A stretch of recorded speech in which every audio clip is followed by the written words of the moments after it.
मी संध्या. प्रवास जीवनाचा मस्तीत जगण्याचा कबूल आहे. आता पाऊस पडतोय, त्यामुळे सगळ्यांनाच पिकनिकला वगैरे जाण्याची मजा येते, जायला वाटते, पण थोडं सांभाळून. आपल्याला प्रवास जीवनाचा मस्तीत पण शिस्तीत करायचं आहे. आता बघितलं ना तुम्ही, ते रायगडावरती ढगफुटी झाली, परत आपले हे लोणावळ्याला भुशी डॅममध्ये एवढा तो खूपच भयानक प्रसंग.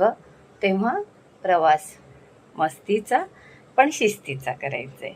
आणि शिवाय पावसाळा आहे, त्यामुळे आपल्या तब्येती सांभाळून सगळं करायचं आहे. आईकडे गेले होते, आईला बरं नाही माझ्या. तिथून मग माझी अंबरनाथवाली बहीण आली, मग आम्ही दोघी मिळून एकत्र गेलो. ते सगळं मी थोडंसं दाखवेन तुम्हाला, बाकी आपण पुढे बघू.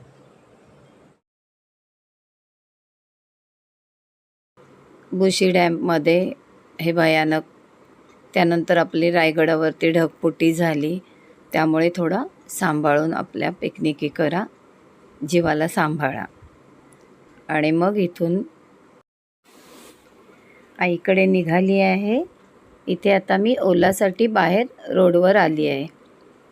ओलाची वाट बघते. मुलाने ओला बुक केला आहे, पण खाली यावं लागतं ना.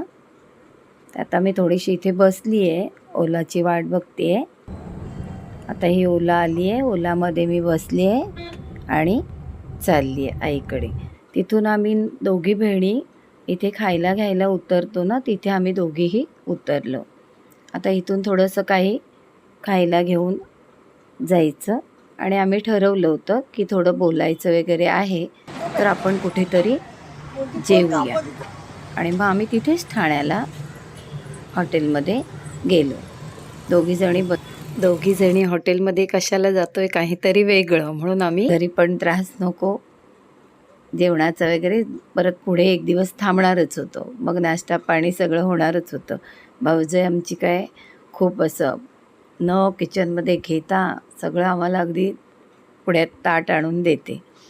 मग हे असं आम्ही बसलो, खाल्लं. आता घरी आलो, बेल मारली, आई सरप्राईज झाली आहे. आईला माहिती नव्हतं आम्ही येणार होतो. आई बघत राहिली आधी. आता आहे जय सद्गुरू समर्थ स्वामी. आता हे आईचं मंदिर मला खूप आवडतं, त्यामुळे मी तुम्हाला दाखवते. हे वडील आमचे, हे मंदिर मला खूप आवडतं.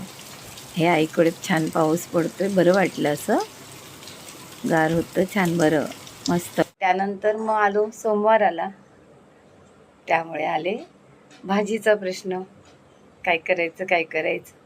मग त्यामुळे बटाट्याचे काप केले, झटपट बटाट्याचे काप, ते दाखवणार आहे तुम्हाला. आता पाण्यात काप करून भिजत घातलेत मी काप बटाट्याचे.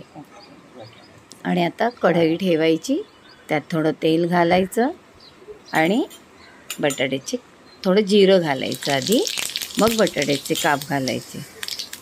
बटाट्याचे काप घातले की ते थोडे छान परतवायचे तेलात. कुठले जास्त मसाले घालायचे नाही आहेत. एक असा मसाला घालायचा आहे की त्याने टेस्ट येते, बस. तेवढ्या मसाल्यावरती जवळजवळ आपले काप छान होतात. हे असे काप टाकून परतवायचे तेलात, चांगले त्यांना फ्राय करायचं म्हटलं तरी चालेल, फ्रायसारखं करायचं. आणि मग त्याच्यात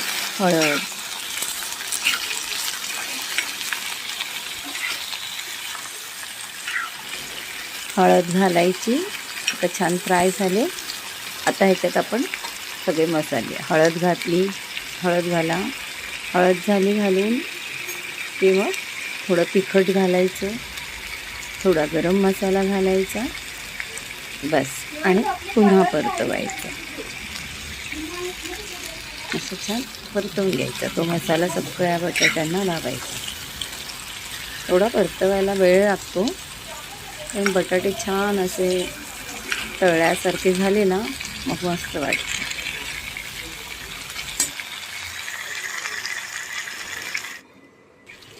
आता चाट मसाला टाकायचा आणि मीठ टाकायचं.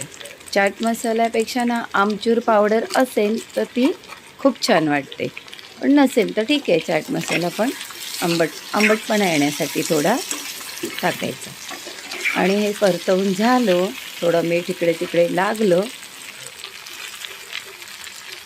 हा बघा, हा बटाटा ना असा झाला पाहिजे, थोडा असा करपल्यासारखा, मग छान वाटते खायला.